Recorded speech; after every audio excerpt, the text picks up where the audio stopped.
Good morning, guys. How are we doing? Today I have a book haul for you.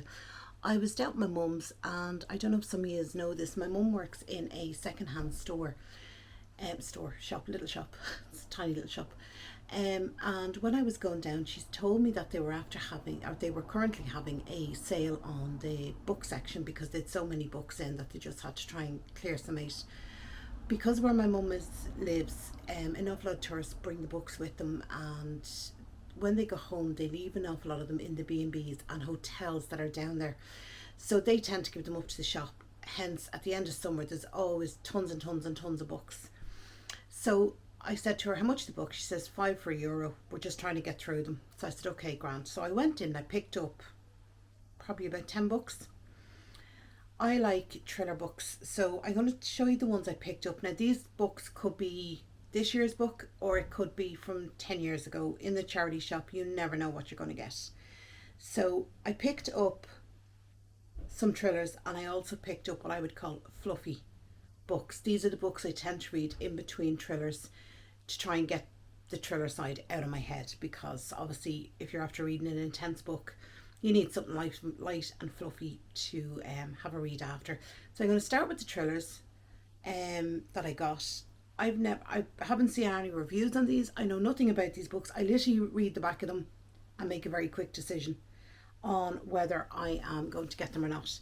So starting here, the first one I got was After the Silence. So this is about a girl, Nessa Crowley, been murdered. There was a big party on an island, a very affluent couple threw this party, and a storm rolls in, cuts it off from the mainland, and no one can get on or off the island, which means in the morning when the girl's body is discovered on the lawn, that the killer must be still on the island, but no one's ever done for it. And then 10 years later, a documentary crew arrives, and they are determined to find evidence that will prove that the host, whose name is Harry, killed her, and that his wife was complicit in it. So I just thought, and it's set in Ireland, so I thought that would be a nice book to read. Again, murder mystery, just right up my alley. That's that book. If any of you have read any of these books that I'm showing, please let me know, because I haven't a clue about them. And a lot of the authors, this is Louise O'Neill, never read her before. So yeah, let me know. The other one I got is by Regner Johnson. Now, I think this is a Scandinavian writer, if I'm not mistaken. Sorry, there's a bit of a glare on it there. But it is called Outside. 4 friends, one night, not everyone will come out alive. And it says it's creepy, chilling, and almost unbearably tense. That was one of the reviews on it. Oh, it's set in Iceland. I apologise. It's set in Iceland. So 4 friends get stuck out in an Icelandic snowstorm. They come across a cabin, break into the cabin to wait out the storm. But obviously the cabin is locked up for a reason. And yeah, sounds interesting. With no other option, they are forced to spend a long, terrifying night in the cabin, watching as intently and silently as they themselves are being watched. As the night darkens, old secrets spill into the light. The tension rises between the 4 friends. Soon it is clear that what they discovered in the cabin is far from the only mystery lurking here. Nor is it the only thing to be afraid of. So I thought that sounded good. Outside by Regner Johnson. So I got that one. Now, I think I have read a few Scandinavian. I haven't read Icelandic, but I have read some Swedish authors, and I do enjoy their writing. So that Outside is slightly outside my comfort zone. It wouldn't be sort of something I'd normally go to. I just thought it sounded intriguing. Same with this next one. This is called Pine, and it is by Francine Toon. I think I've heard of her, but I don't know. But anyway, that's it there. And it says Laura and her father Neil live alone in the Highlands in a small village surrounded by pine forest. When a woman stumbles out onto the road one Halloween night, Neil drives her back to their house in his pickup. In the morning, she is gone. In a community where daughters rebel, men quickly rage, and drinking is a means of forgetting, mysteries like this are not out of the ordinary. The trapper found hanging with the dead animals for 2 weeks, locked doors in stone circles, and the disappearance of Lauren's own mother a decade ago. Lauren looks for answers in her tarot cards, hoping that one day she might be able to read her father's turbulent mind. Neighbours know more than they let on, but when a local teenager goes missing, it's no longer clear who she can trust. Pine is a moving study of memory and loss, is both spooky and tender, drenched in the sense of place and yet eerily timeless. So I just thought that sounded intriguing, shall we say. I wouldn't say I'd be excited to read it, but it's definitely intriguing. And this one, the spine wasn't even broken on it. So, I don't know. But look, we'll give it a go. We've nothing to lose by giving it a go. So then that's 3. So this is my 4th one. There was a John Grisham. I don't know what I'm up to. Oh, maybe it's in the bag. Hang on. So this one is Out of Sight by James Patterson. Basically, she knows too much and it could cost her family everything. So basically, a woman returns from a tour of Afghanistan. She's an intelligence officer. She walks into the house and knows straight off that the vibe is wrong and there's something wrong. She finds a note from a kidnapper saying she's 48 hours to complete, a task which is sort of impossible to complete. But she's willing to try, and she's willing to risk everything, including her own life, to save that of her husband and her daughter. That sounds intriguing. So, yeah. That's it there. Out of Sight by James Patterson. As I said, if anyone's read these and if they're worth reading, grand. If they're not worth reading, tell me, so I'm not wasting time trying to read books that are unreadable. Sorry, I'm just going to look in here. I thought I had a Dean Coots as well. I probably did. No, I don't know where Mr. Dean Coots has gone. Maybe I didn't pick it up. Maybe I put it back on the shelf.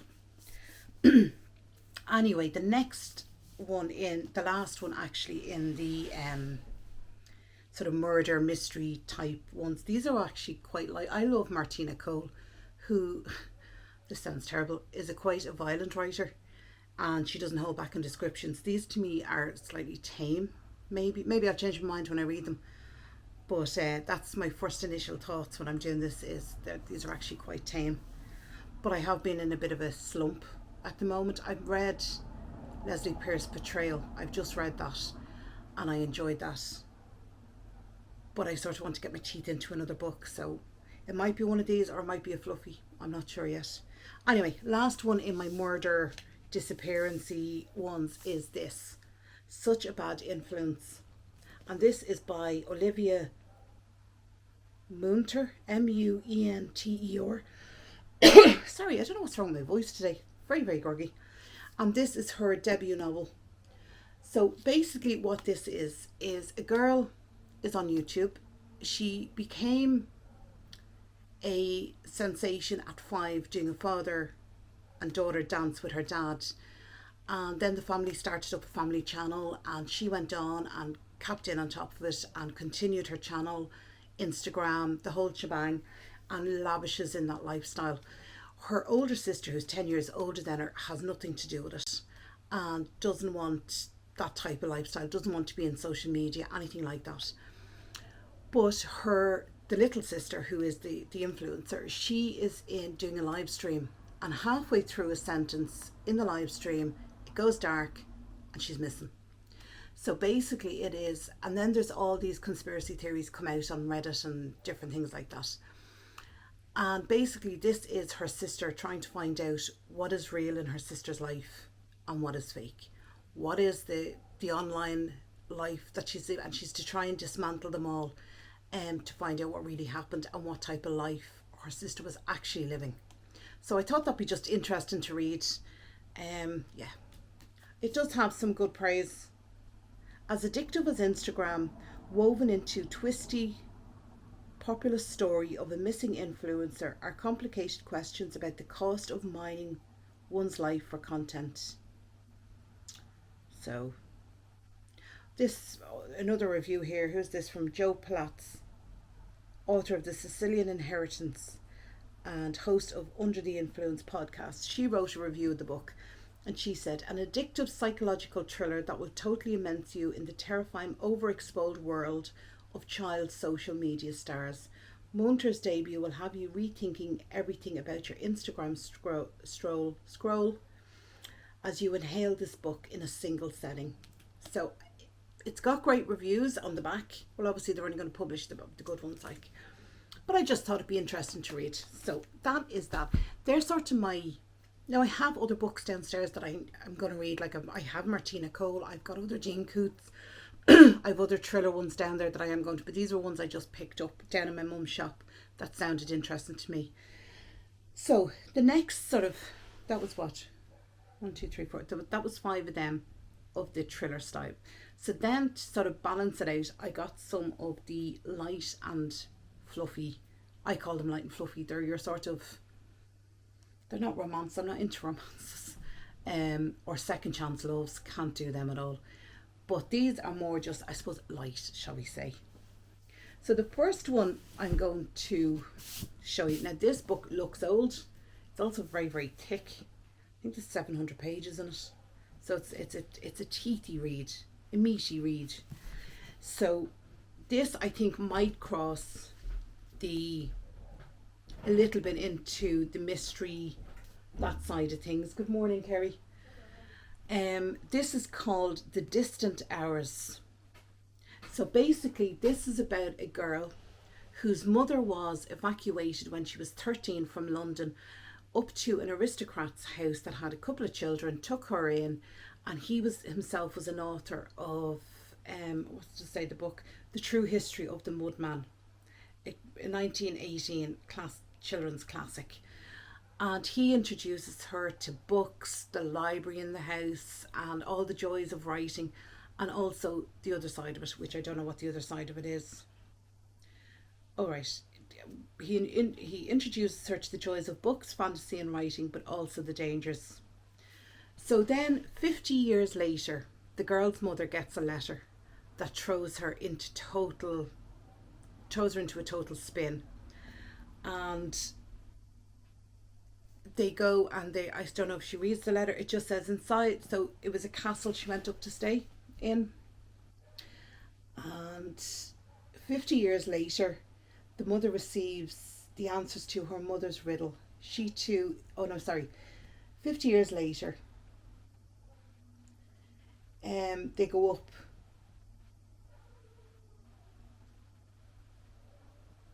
Alright, so they go back up and she makes back in contact with the children that she was up there with, who were the owner's own children. So yeah, it sounds interesting. The letter was discovered in the attic of a house of an old male man who'd retired, and it was never delivered. And then his daughter, 50 years later, delivers it to the house.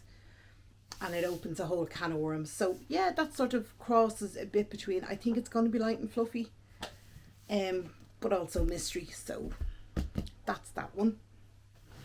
As I said, if any of you have read these, that book looks as old as the days are long. But if any of you have read them, let me know.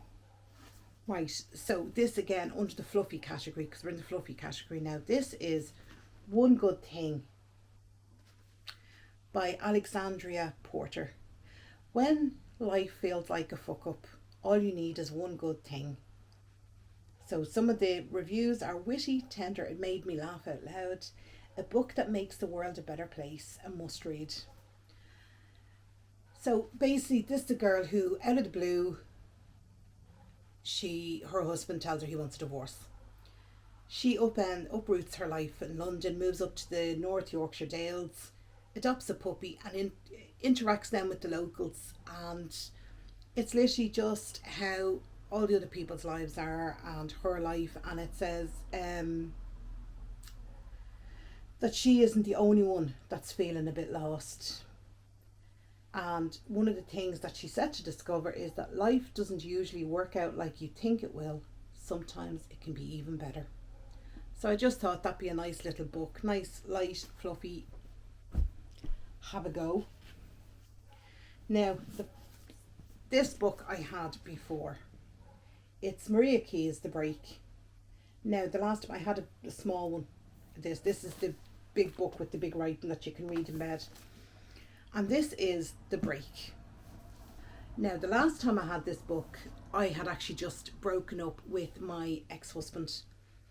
And I think the reason I couldn't read the book was it was just too raw. It was just too close to the bone. It was just, yeah. And I didn't want to read it. And I didn't want to read, I don't even know if it does have a happy ever after ending. But I didn't want that at the time. I just couldn't.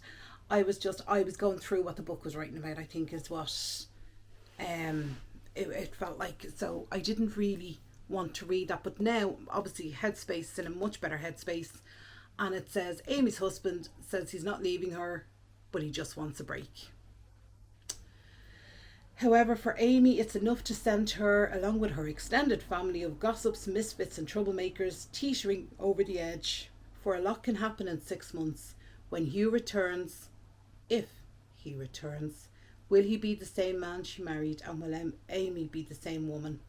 Because if Hugh is on a break from their marriage, well, then so is she.